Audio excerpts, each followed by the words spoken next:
Si quelqu'un te dit, vas-y, en fait, t'es millionnaire et tout, tu vas tout de suite regarder ton compte en banque, tu vas vérifier, tu vas dire, ah ouais, mais en fait, absolument pas. Parce que tu as regardé à ta propre sagesse.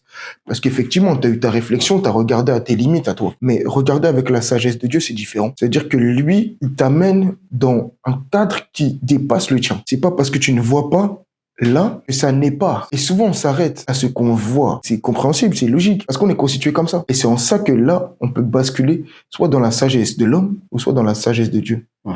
Parce que la sagesse de Dieu est une folie pour les hommes. Donc, c'est-à-dire que l'homme ne va pas comprendre cette dimension-là. Et parfois, tu vas avoir des personnes qui vont même pas comprendre ta dimension. Parce que tu es dans un autre, comme une autre atmosphère, d'une autre compréhension, un autre mécanisme.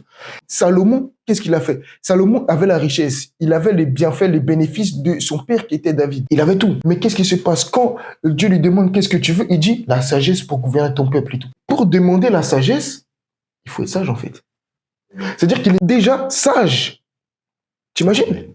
Parce qu'en fait, tu peux pas conscientiser consciencieusement que tu as besoin de sagesse. Celui qui a conscience qu'il a besoin de sagesse, c'est quelqu'un qui est déjà dans une dimension de sagesse. Parce que sinon, il ne le réalise pas et il n'a pas conscience. Parce qu'en fait, il est comme orgueilleux.